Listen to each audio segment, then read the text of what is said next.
আসসালামু আলাইকুম এভরিওয়ান, তোমরা সবাই কেমন আছো? আজকে আমি লাগাবো রয়্যাল গাছ আর কৃষ্ণচূড়া গাছটা। যদিও এই ভিডিওটা খুবই আগের, এখন আমি আপলোড করছি। কৃষ্ণচূড়া গাছটা ছাদ থেকে আনার সময় একটা ফুলের মাথা ভেঙে গেছে। গাছগুলোর সাথে কিন্তু আমি গোবর সারও এনেছি। দুইটা গাছকেই আমি দুয়ারের এক কোণায় লাগাবো। কৃষ্ণচূড়া গাছটা যেই জায়গায় লাগাবো ওই জায়গাটাতে আমি আগে গর্ত করে নিয়েছি। গাছটা বসানোর আগে আমি গোবর সার দিয়েছিলাম। এখন পলিটাকে ছিঁড়ে খুব সাবধানে গাছটাকে বসিয়ে দিলাম। গাছটাকে বসানোর পর আমি মাটি চাপা দিয়ে পানি দিয়েছি। গাছটাকে পানি দেওয়া শেষ হয়ে গেলে আমি এখন রয়্যাল গাছটাকে লাগাবো। যেই জায়গায় লাগাচ্ছি ওই জায়গাটার মধ্যে আমি গর্ত করে নিচ্ছি। একদিক দিয়ে শাপল দিয়ে গর্ত করছিলাম, আরেক দিক দিয়ে মাটি উঠাচ্ছিলাম। সেদিন খুব বাতাস হচ্ছিল আর আম পড়বে না এটা তো আর হয় না, তাই একটা পাকা পাকা আমও পেয়ে গেলাম। কৃষ্ণচূড়া গাছটার মতনই আমি গোবর সার দিয়েছি। এখন খুব সাবধানে গাছটাকে লাগিয়ে দিলাম। গাছটা লাগানোর পর খুবই বৃষ্টি ছিল, তার জন্য ভিডিও করা হয় নাই। এটা হচ্ছে তার পরের দিন সকাল সকাল ঘুম থেকে উঠে দেখি খুবই বৃষ্টি, আর এদিকে আমার পুষি তো ভিজে গেছে। সেদিন থেকে টানা 2 দিন আমাদের এখানে খুবই বৃষ্টি, একদমই রোদ উঠে নাই। আর এই ঠান্ডা ঠান্ডা ওয়েদারে মনে হচ্ছিল কোনো গাছ লাগাই। এদিকে আমার বাগানটাকেও ঘুরে দেখালাম। পুর্তলিকা গাছটার মধ্যে মিলিবাগ হয়েছে, তার জন্য আমি হলুদ দিয়েছি। যে কোনো গাছে যদি মিলিবাগ হয় তাহলে ফাঙ্গিসাইড হিসেবে তোমরাও কিন্তু হলুদ দিতে পারো। আর সেদিন আমার বাগানে একটা সাদা গোলাপ ফুটেছিল, সাথে কিন্তু কলিও ছিল। আর হলুদ গোলাপটার মধ্যেও কিন্তু কলি ছিল।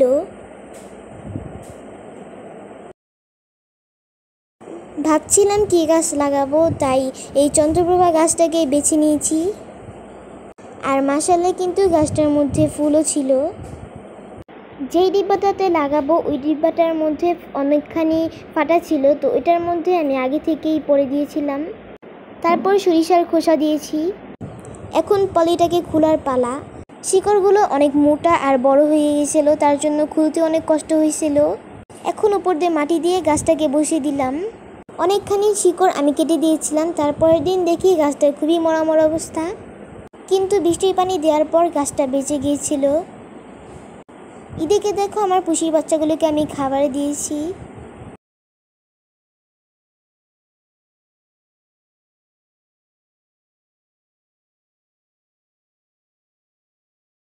তারপরের দিনও কিন্তু আমি আবার অনেকগুলো গাছ লাগিয়েছিলাম। আর যে গাছগুলো লাগিয়েছিলাম ওগুলো কিন্তু ছাদ বাগানের নিচে লাগিয়েছি। দেখো নয়নতারা গাছগুলোর মধ্যে ফুলে পুরো ভরে গেছে। আর সাদা কালার নয়নতারা একটা ফুল দিয়েছে। বৃষ্টির পানি পেয়ে আমার স্নেক প্ল্যান্টটা অনেক সতেজ হয়েছে, আর সাথে কিন্তু অনেকগুলো বাচ্চাও দিয়েছিল।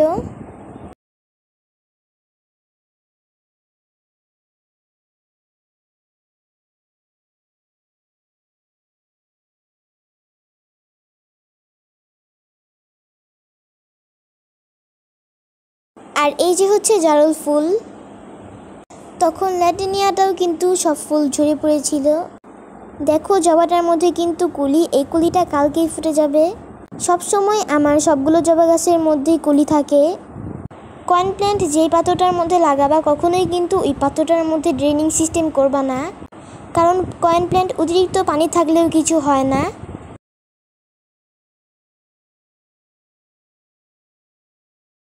আমার হাতে যেই পাত্রটা দেখছো ওই পাত্রের গাছগুলোই আমি নিচে লাগাবো। এদিকে দেখো আমি এই পাত্রটার মধ্যে এতই গোবর সার দিয়েছি যে পানি জমার পর কালারই পাল্টাই গেছে। আর এগুলোকে এখন আমি নিয়ে যাচ্ছি নিচে। সাথে কিন্তু অনেকগুলো পাতাবাহারের ডালও নিয়েছিলাম।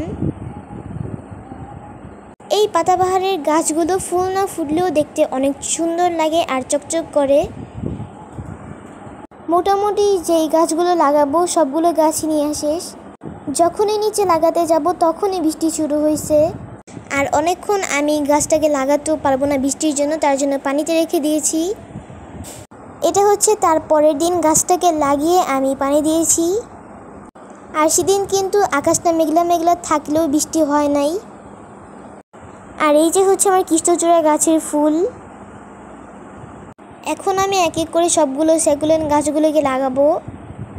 লাগানোর আগে আমি আগে থেকেই মাটিটাকে ভিজিয়ে রেখেছিলাম গাছগুলোকে জানি ভালোভাবে বসাতে পারি। আর সবগুলো গাছ আমার বসানো শেষ। আর এদিকে দেখো আমার বিড়ালগুলো। লাগানো শেষ হয়ে গেলে আমি পানি দিয়ে দিব। সেদিনই আমি অ্যালামন্ডা গাছটাকে লাগিয়েছিলাম। আমাদের রান্নাঘরের পাশে যে ডালিম গাছটা আছে ওই গাছটার সামনেই লাগাবো।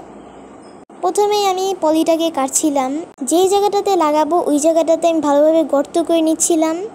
পলিটা কিন্তু আমার খোলা শেষ। এই যে দেখো আকন্দ ডালগুলোকে লাগানোর পর কিন্তু আমি কোনো যত্ন করি নাই, একাই দেখো কত সুন্দরভাবে হয়েছে। আর তখনই অনেক বাতাস হচ্ছিল।